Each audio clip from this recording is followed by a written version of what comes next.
Hello, and good afternoon, everyone. Welcome to this session of the HUD CARES Act Virtual Training Conference 2022. This is one of several sessions covering basically CDBG for CDBG-CV grantees. For this session, we are discussing public facilities.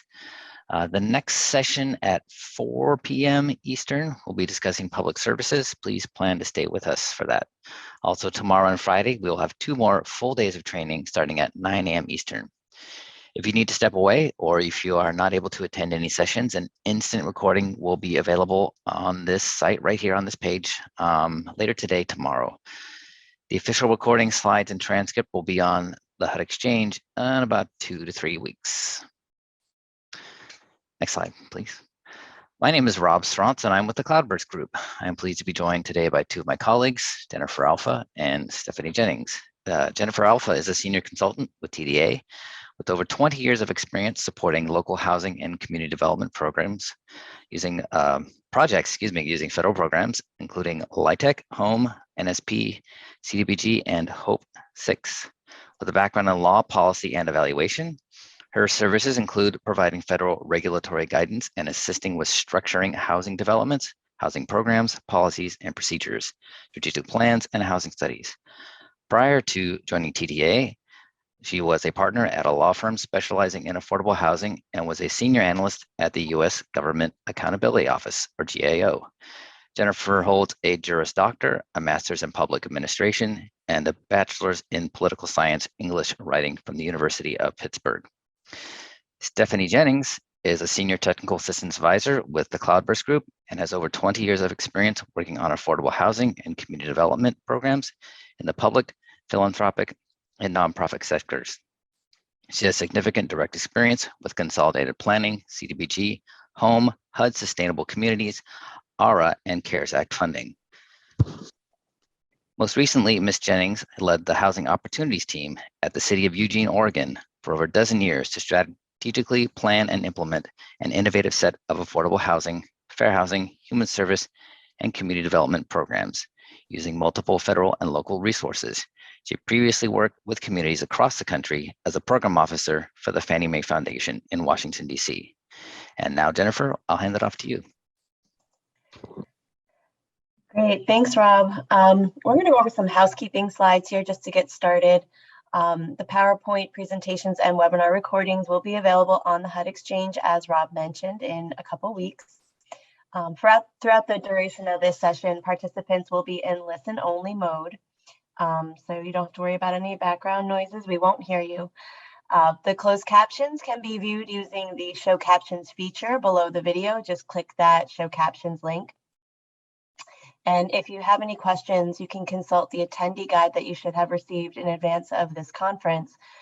If you do not have that guide, it is available on the resources page of the event website. At the end of this presentation, we're going to be taking questions.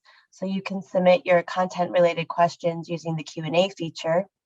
That feature is located below the video player, so you may need to scroll down on your page to see where you'll enter your Q&A, and there's a screenshot there on the screen, so you can see what that looks like. You're encouraged to submit questions throughout the presentation. You don't need to wait until the end to submit your questions. We'll be taking them all at the end, but you can submit throughout. If you do have technical issues, you can request assistance through the chat box, and that's to the right side of your screen. You'll see the chat function there on the right.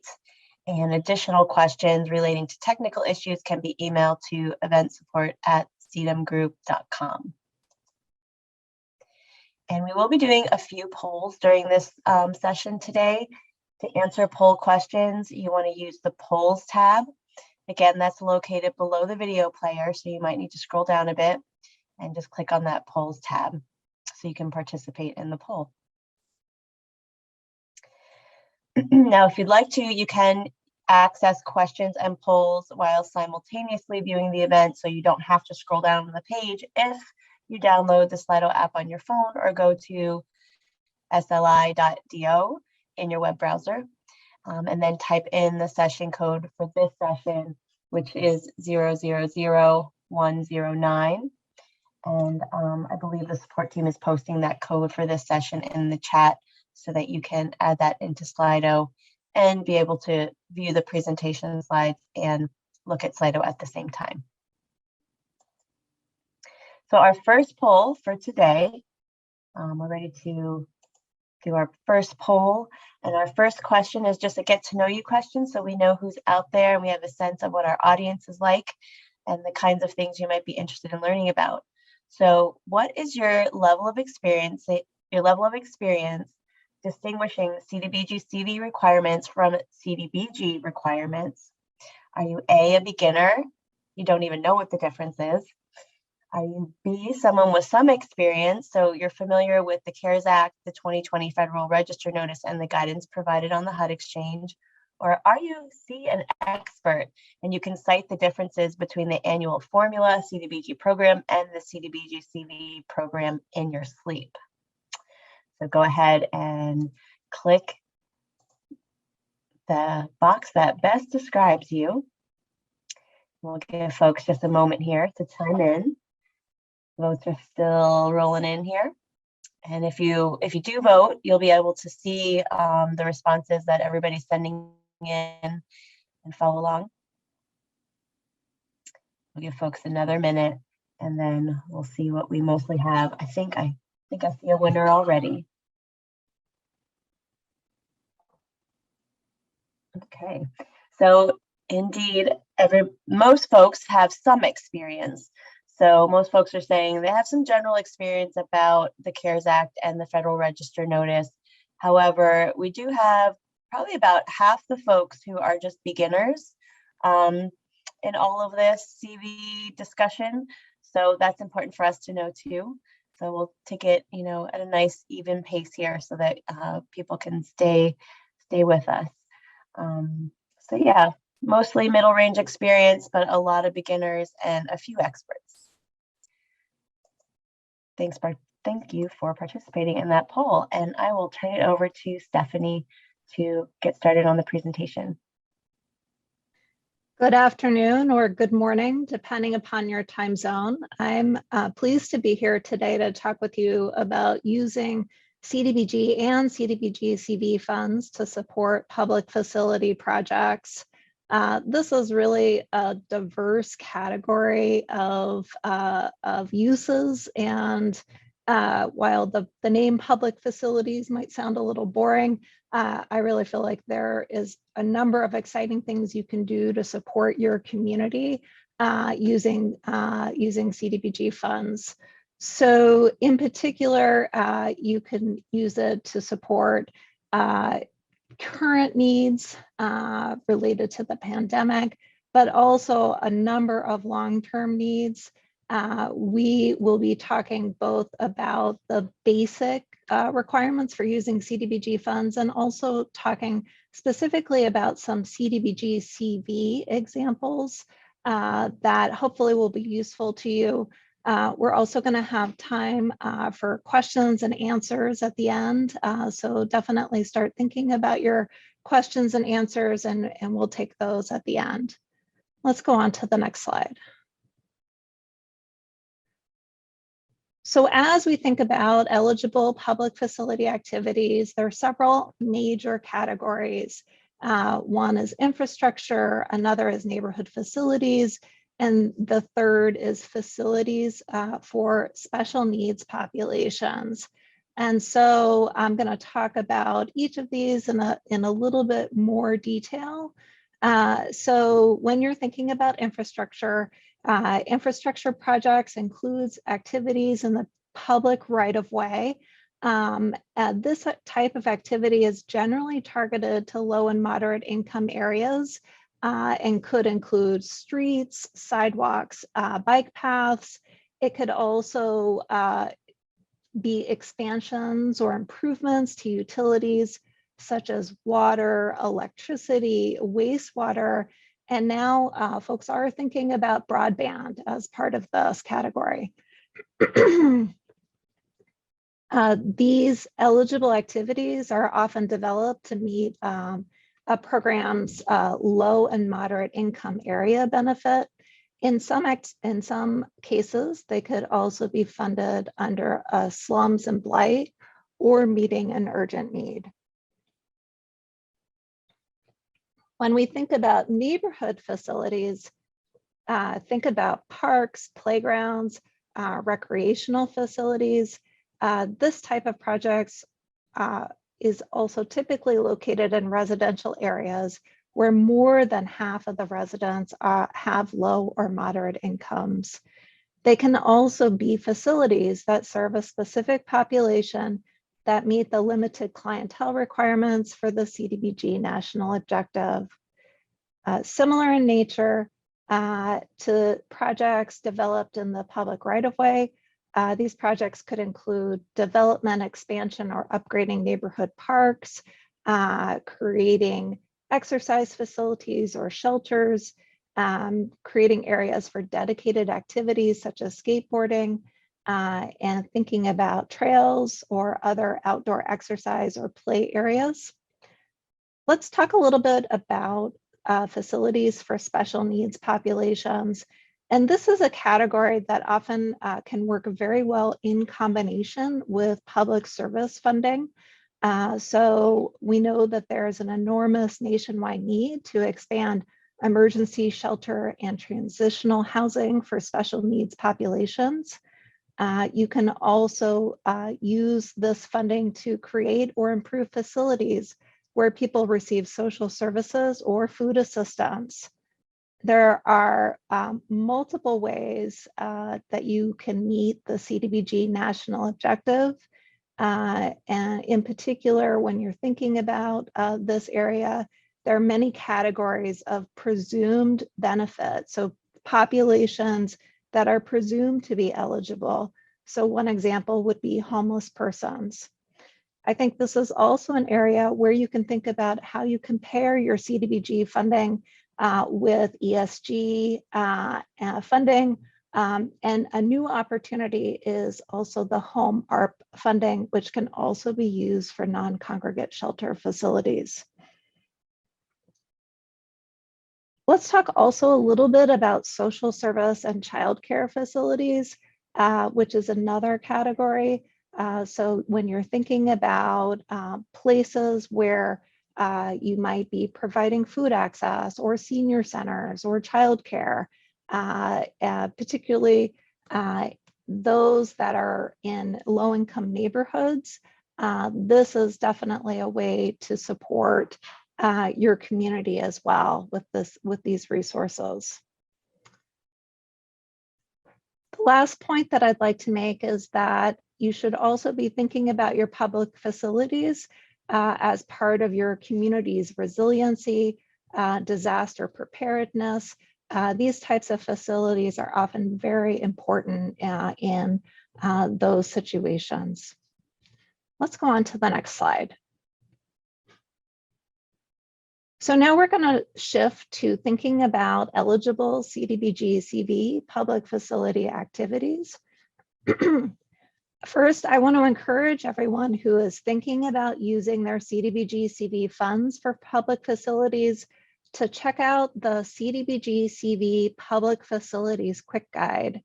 A copy of this guide is in the session materials, and this goes through thinking about, what's the eligible uses, how do you tie it back to the impacts of coronavirus, how do you meet a national objective?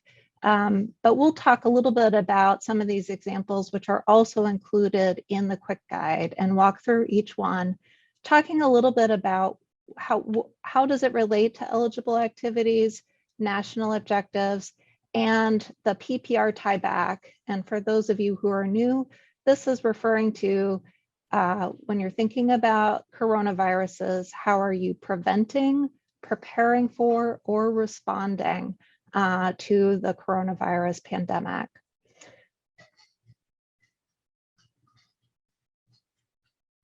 So I should also mention that there is no cap or limitation on the portion of your CDBG or CDBG-CV grant that can be used for public facility projects. And then lastly, these projects can be carried out by a grantee, another public agency, a subrecipient, or a nonprofit organization. So let's go through these examples. So the first example is construct a health facility for testing, diagnosis, or treatment. The second example is rehabilitate a community facility to establish an infectious disease treatment clinic. And the third is acquire and rehabilitate or construct a group living facility that may be used to centralize patients and undergoing treatment. All three of these examples are very directly tied to the impacts of coronavirus. And you can make a relationship between preparing for, preventing, or responding to for each of these cases. There's also a really wide range of eligible uses. So if you think about construction, rehabilitation, acquisition, site improvements, or conversion, these are all eligible uses of both CDBG-CV and regular CDBG funds. When you're thinking about meeting your national objective in these cases, you could certainly think about meeting it through a low and moderate income, limited clientele. If you're working in a low-income neighborhood, it would definitely fit under a low moderate area benefit. And then the other category is responding to an urgent need. And clearly, there have been a number of urgent needs related to coronaviruses in different communities that could justify these investments. As we move down the page to some of the other examples, such as acquiring a building and rehabilitating it. I'm sorry, go back to the previous slide.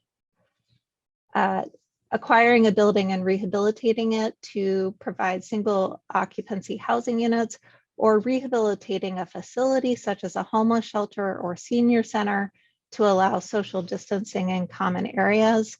So these activities are more responding to the impacts in a different way.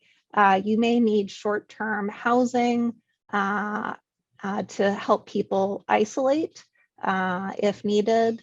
You may also really need to think about how to retrofit your homeless shelters or day access centers to make them work in the current environment.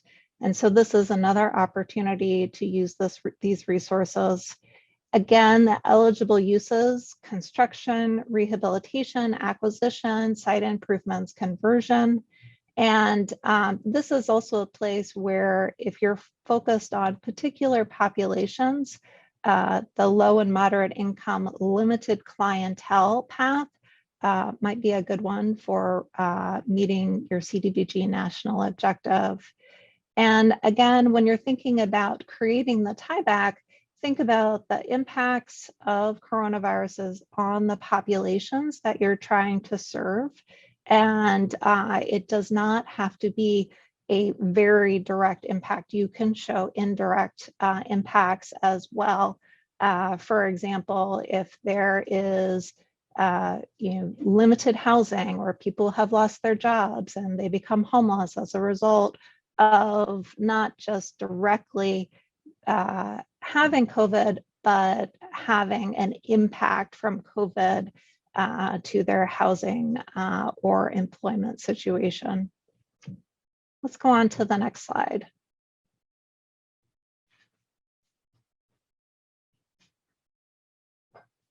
So this slide includes a few additional examples. And so one, you're thinking about how do you create spaces that are safe for people to be in during the pandemic. And so certainly expanding parks, creating opportunities for suitable outdoor fitness, social spaces. These are all types of activities that can be supported if you're working in a low and moderate income area. So these really need to be kind of targeted to low and moderate income populations. Another example is to acquire and rehabilitate, if necessary, a motel or hotel to expand capacity for non-congregate shelter. And so I think that this example is a very popular one that many places have taken steps to acquire motels or hotels to use them for emergency or transitional housing. The last example is rehabilitate a community facility to create appropriately ventilated space for senior or youth services and activities. And again, working with your nonprofit organizations, you may be providing public service funding for these types of activities. But in order for the nonprofits that you're working with to continue to provide these services, their facilities probably need some pretty significant changes to make them suitable and safe for both the people that are using them and also the people who work there. Let's go on to the next slide.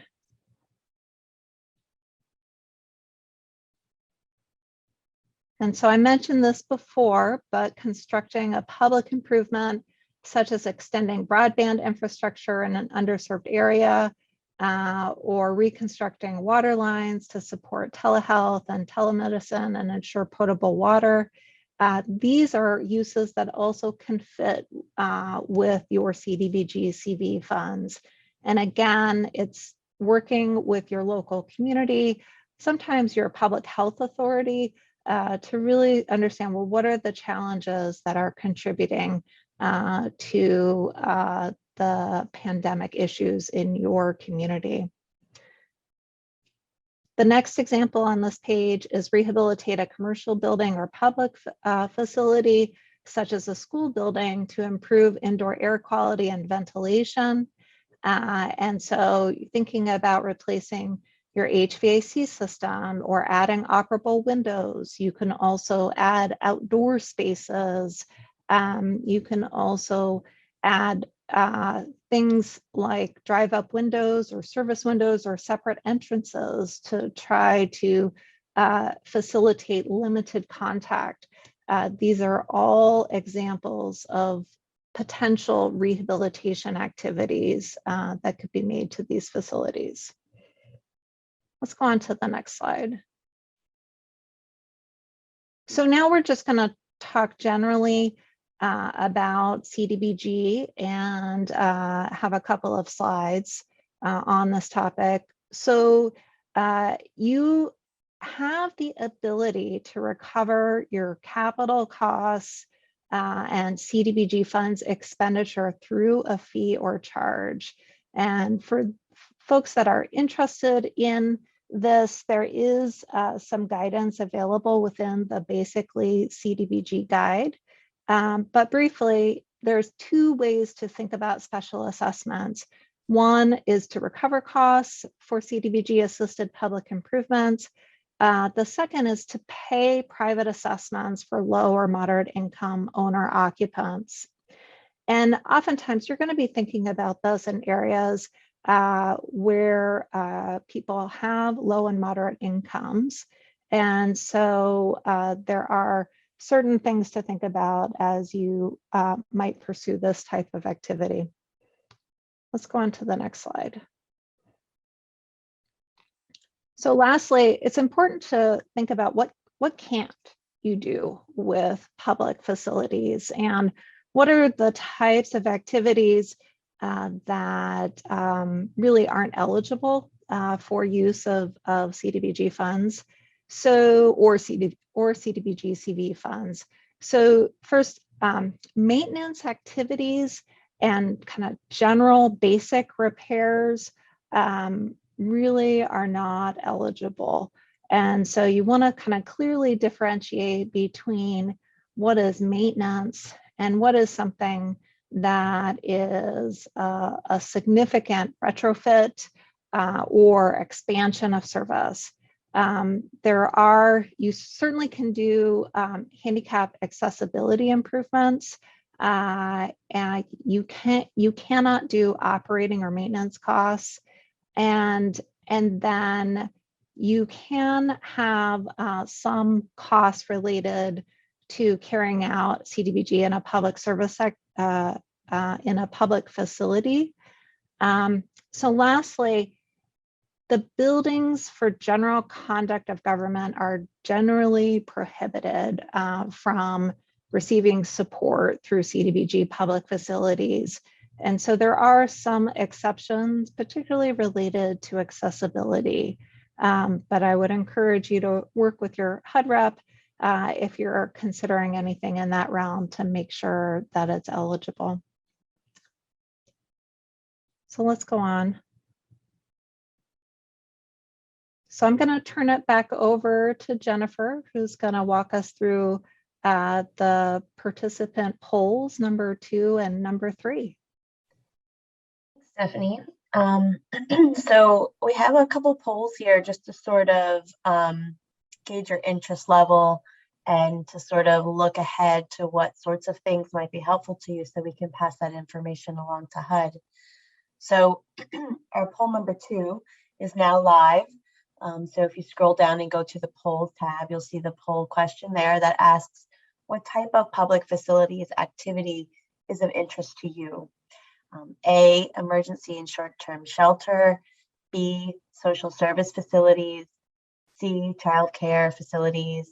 D, internet access. E, public rights of way. F, accessibility. G, outdoor parks and recreation, or H, no specific activity.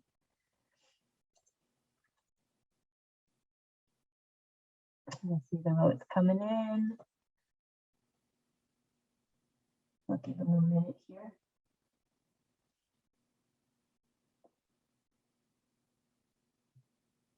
Oh, I got some creeping up from behind.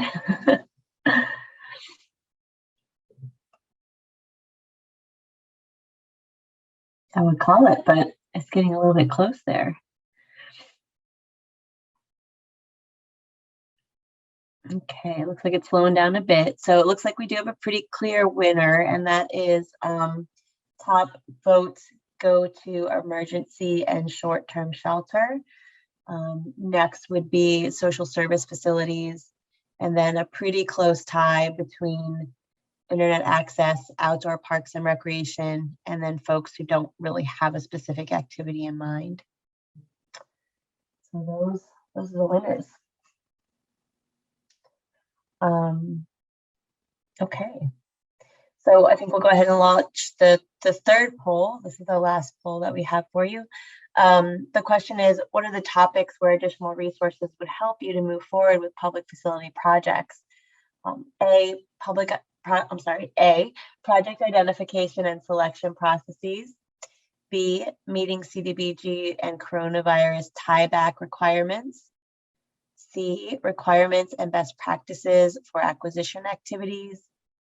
D, requirements and best practices for new construction and rehabilitation activities. E, meeting other federal requirements, or F, other or none.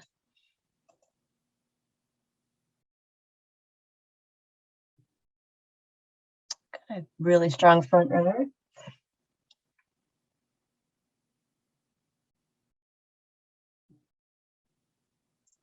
The one creeping up here pretty close behind. Oh yes.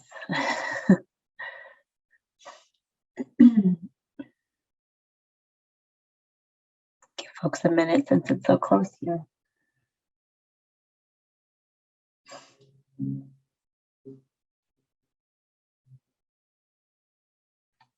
All right, it's looking like we're pretty neck and neck for meeting CDBG and coronavirus tieback requirements. That has a little bit of a lead, but not far behind is requirements and best practices for new construction and rehabilitation activities. And then our third runner-up would be project identification and selection processes. So there we have our poll questions. Thank you for participating in those. So we're going to move on to questions and answers. We did have a couple questions roll in. One earlier on asking about that quick guide that Stephanie mentioned. So the quick guide is a resource that is on the HUD Exchange. And if you take a look in the Q&A, there is an answer there that gives you the link to the quick guide and a link to the CDBG-CV toolkit. So that toolkit is actually a really useful tool to provide you with some training and guidance around CDBG-CV. But the quick guide link is there in the Q&A, and it is also in the resources for today's session. So if you go to that resources page on the conference site, you'll be able to find a link, or you can just Google it in Google. You can Google CDBG Public Facilities Quick Guide, and it's pretty much the first thing that pops up. It's on the HUD Exchange. So we've got another question here. It says, if our con plan does not anticipate the construction of park facilities, but we want to use CV funds to do that, do we have to amend the con plan, or can we just do an amendment to the 2020 action plan?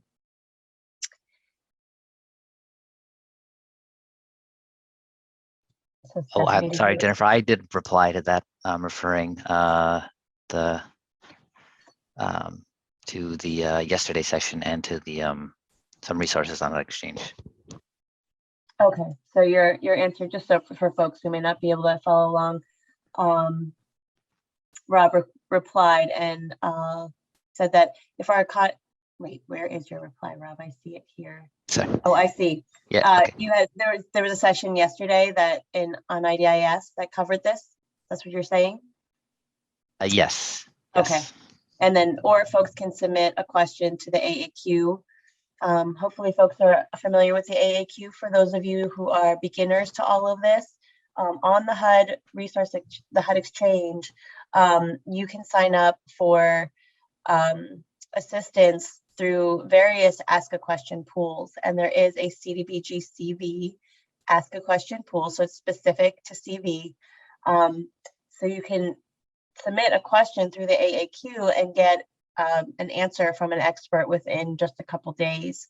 So that's a really valuable resource if you are kind of struggling with a technicality or even have a broader programmatic question. You can always submit it to the CDBG-CV AAQ. You may get referred back to your HUD representative, but if it's a pretty if it's not too case specific, the people who answer the questions can usually get you an answer pretty quickly. Okay, and then Rob also posted some links to some resources there. Okay. So another question that came up is, are parks considered facilities and not infrastructure? There's a little bit of a question around that one, Stephanie. There's not really clear definitions of what is a public facility and what is an infrastructure. Generally, the guidance kind of uses these terms and then provides examples. And so when you think about infrastructure, generally thinking about streets, sidewalks, utilities, those things that are part of the utility system in your community. Parks are places where people go to do different activities. And so I think it really is kind of encompassed in the definition of public facilities. But for purposes of compliance, the distinction is not really that important because these are grouped together. Yes, thank you. Okay, the next question asks, if the funds can also be used for upgrading food service locations, for example, places of worship that also serve as a feeding site, would it also be allowable to provide the facility with updates to something like the kitchen or the parking lot?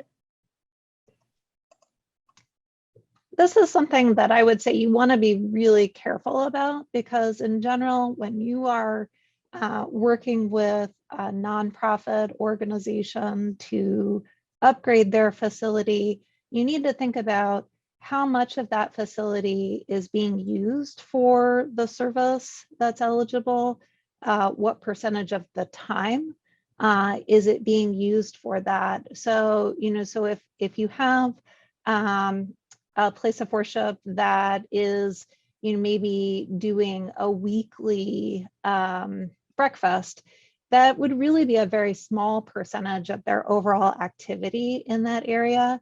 I would say a better fit is working with a nonprofit that is dedicated to providing food boxes or provides daily meals to a particular population, such as people experiencing homelessness. You're going to have an easier time making that linkage. Okay, thank you. Next question. This person asks, do I have to monitor a nonprofit in perpetuity if they are in a public facility and have paid off a CDBG loan?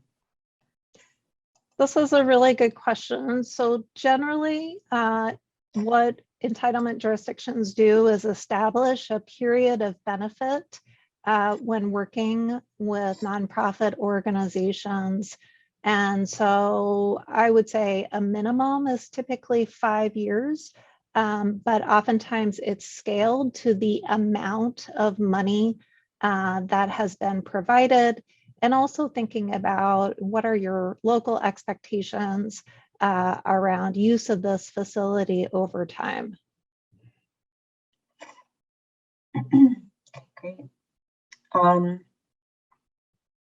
Next question is, can you offer any guidance on funding upgrades to a kitchen at a shelter? Would new appliances be eligible for replacement or installation? So I've definitely worked with projects to upgrade facilities at shelters and day use centers. And so generally what you want to think about is those things that are permanent. So for example, if you have a walk-in freezer, that is a very permanent part of that building.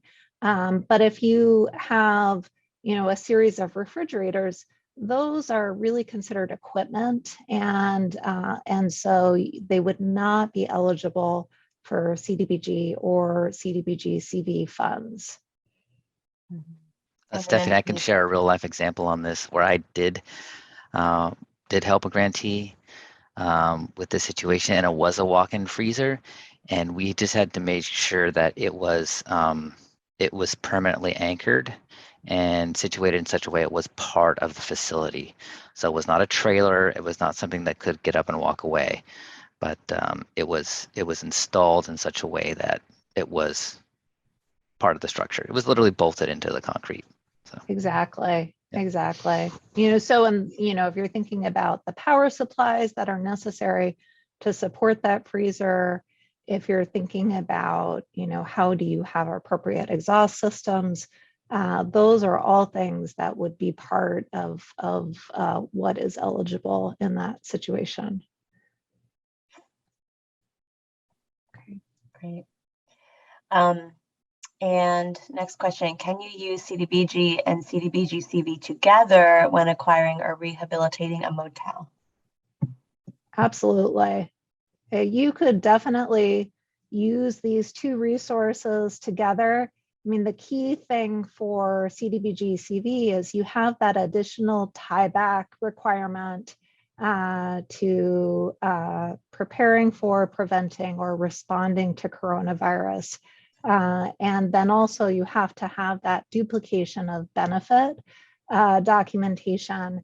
But generally, when you're acquiring and rehabilitating a motel, you have a specific pro forma and sources and uses where you can document and show what you're using the CDBG funds for and what you're using the CDBG-CV funds for to show that you're not paying for the same costs.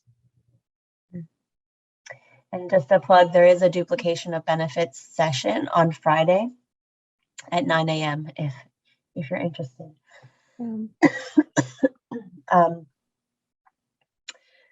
Okay, the next question. This is referring back to a slide that you had reviewed previously, Stephanie. It says, When you say ensure potable water to home, does that include using CDBG-CV for septic system replacement to owner-occupied homes? So this is a great question. So the way to think about the distinction between public facilities and housing, or public infrastructure and housing. So if you are improving the water line that runs down the street, that just goes right up to an individual's property, that would be an infrastructure investment. Once you're on a family's property and you're doing something to replace maybe their septic or the water line or sewer line that's on their property, that's considered housing rehabilitation.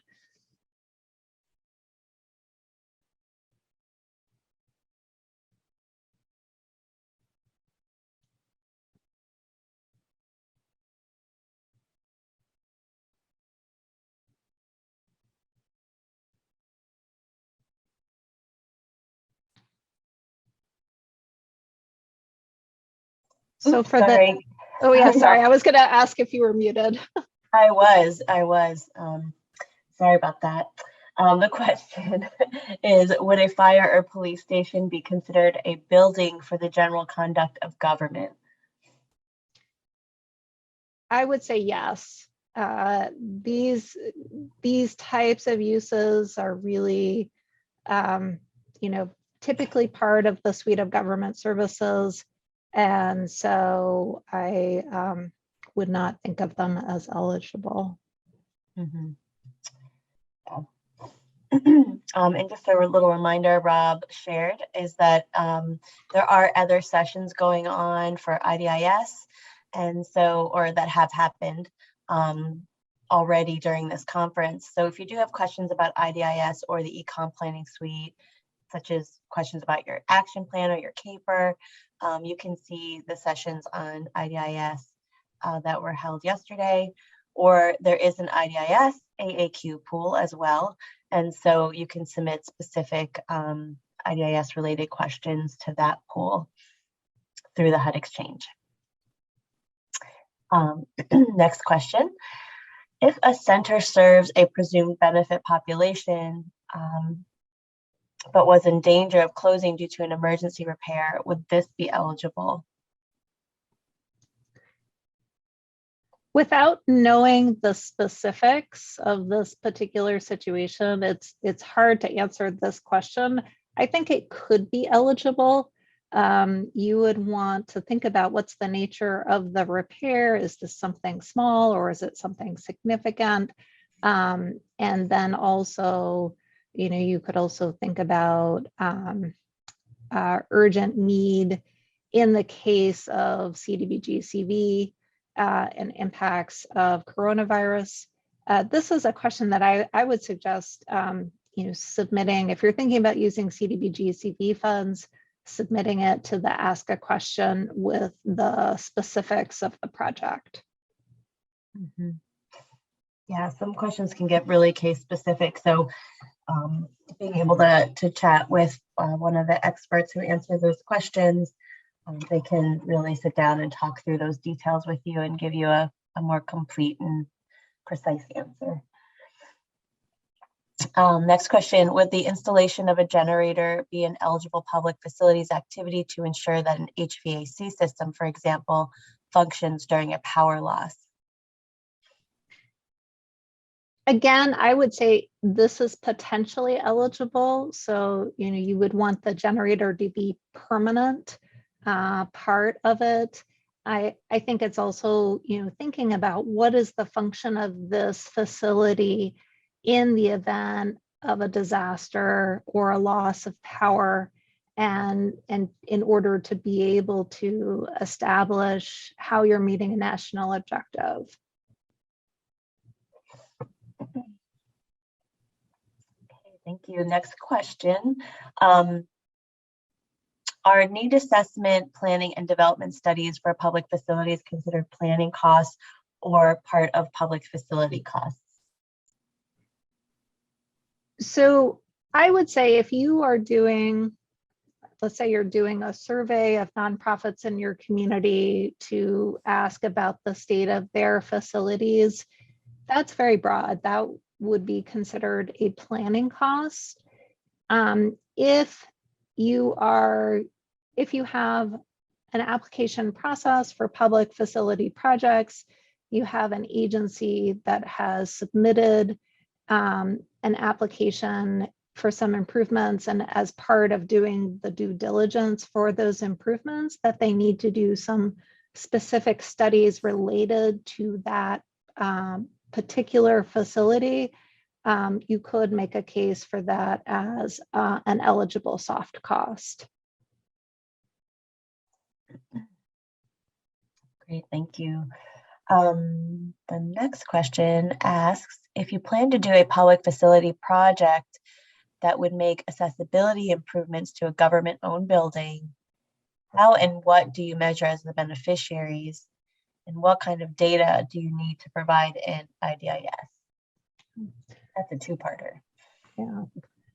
This is a great example because when you're making accessibility improvements, the nature of the improvement means that it will benefit that population. And so this is why essentially there's an exception for accessibility improvements, because you know the people who are using it are going to be people with disabilities. And so all you have to do in IDIS is identify the population, which is presumed to meet the limited clientele criteria based on their characteristics, and in this case, based on the nature and location of the improvement itself. Mm-hmm. And then on the IDIS question, I don't know, Rob, if you have any insight on the types of data they'd need to collect. Yeah, I mean, there's a lot of what ifs there. So it's really best to just submit a question to ask a question so we can ask those questions about what exactly you're doing and how you've got it set up. Sounds right.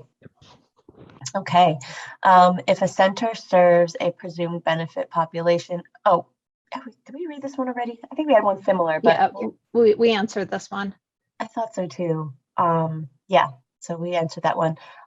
Is there a best practice to qualify public infrastructure or public facility, for example, a park that may cross over or serve more than one eligible LMA, or will this be covered in another session? So when you're thinking about a park, for example, you need to think about what's the service area for that specific park. And so generally, if you're thinking about a neighborhood park, it's really small, it's serving the people in the immediate area. You may have a parks plan that establishes service areas and establishes different kinds of parks in your community.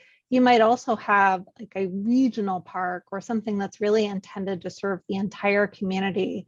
And those kinds of parks are generally not eligible because you're not really focused on a particular low or moderate income area. It's a facility that's going to serve your entire community. So there, if you go to the basically CDBG guidance, there's a little bit of guidance on establishing that service area, which may or may not, necessarily line up with easily available data. So you can also there are some other ways that you can establish that the area that you're serving is majority low and moderate income. Okay, thank you. We are considering an improvement project at a community recreation center in an LMA area that is owned by the city, but not used for government business. How can we document eligibility? So I would say there are really two different ways that you could document eligibility. So first is looking at what is the area served by the facility and showing that more than 51% is 51% or more of the people being served have low or moderate incomes. The second is looking at the people who are using the facility directly, and you can capture data on those users and show that more than half have low or moderate incomes or are part of different populations that are presumed to be eligible. So that would be the limited clientele path.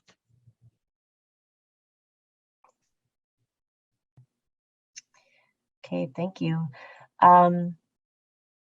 Just a note, if you check out your screen there, Rob posted a link to a training and resource on LMA service areas from the HUD Exchange.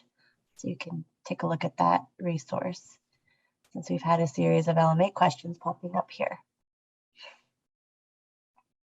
Next question is, can you walk through an example of the record keeping requirements of special assessments within the state CDBG program? This is something that I would also refer to the ask a question for CDBG-CV. The special assessments are not used that frequently, so I'm not really that familiar with the specific record keeping requirements.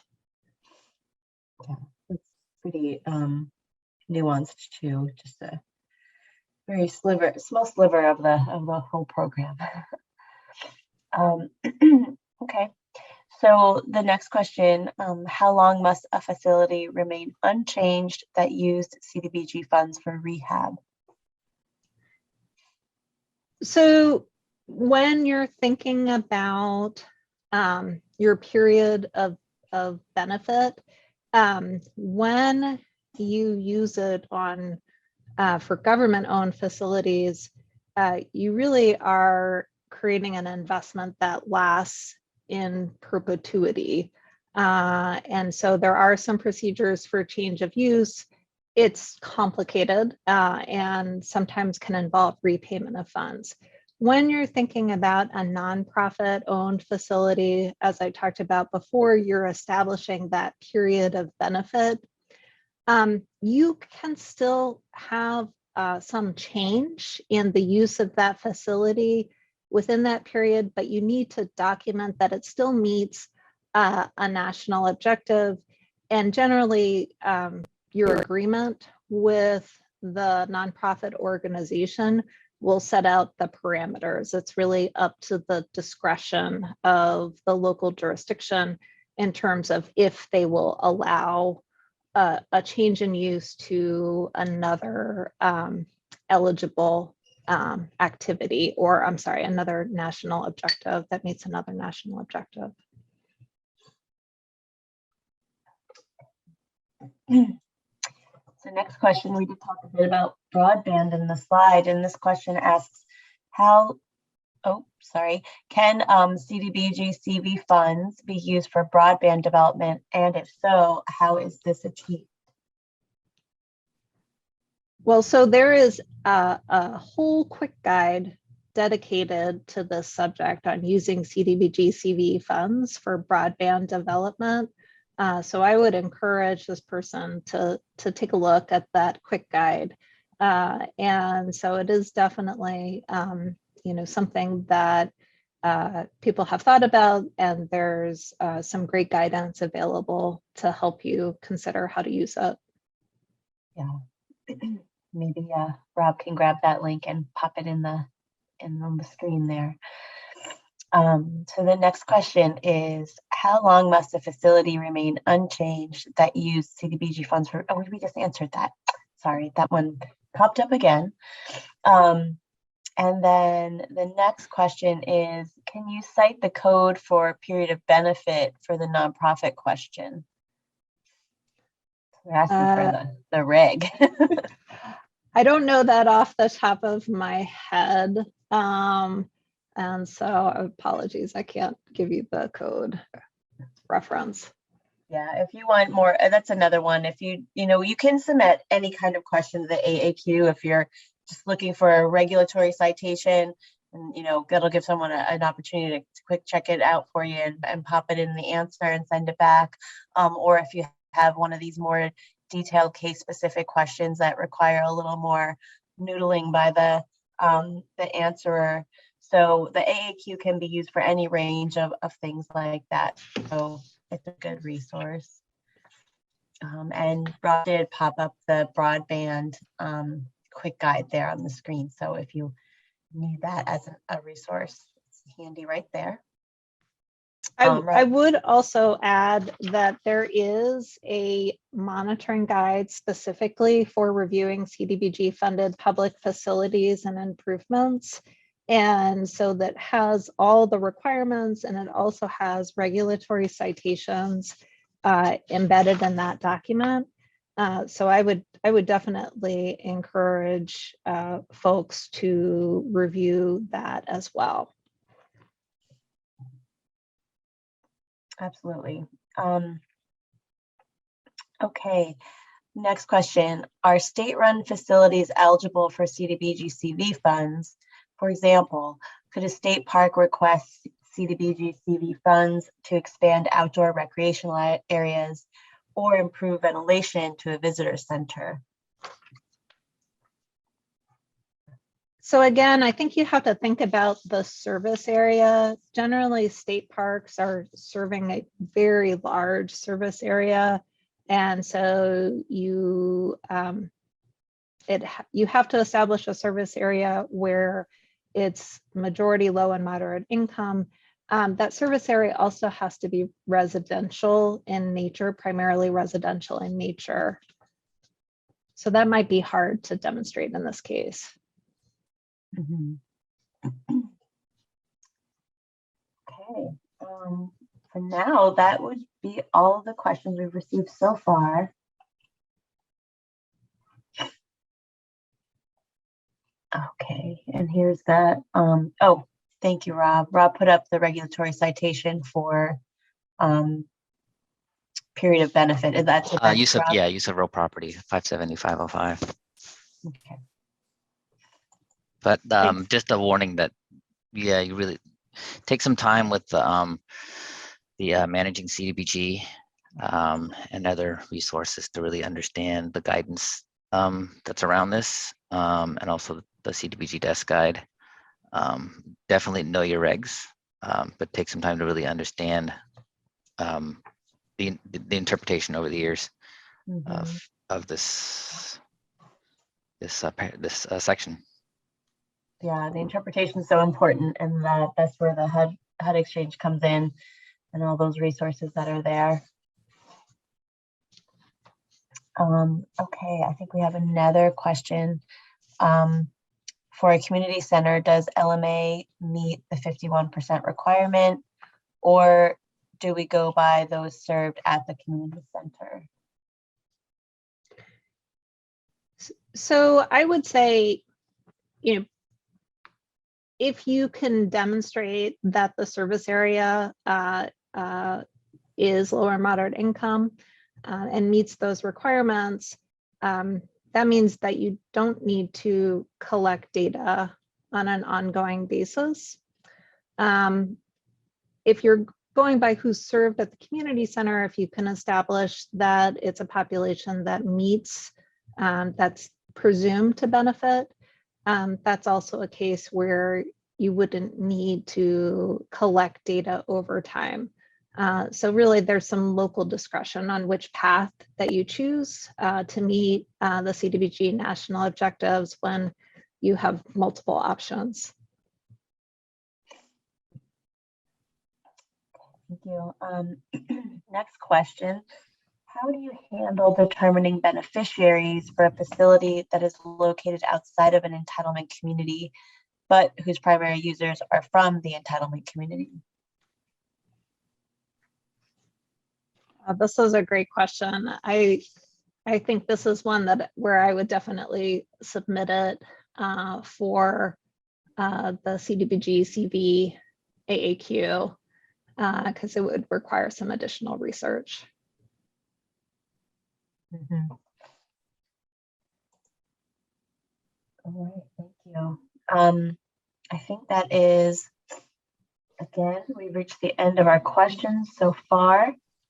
Anyone else want to throw a question in the ring here?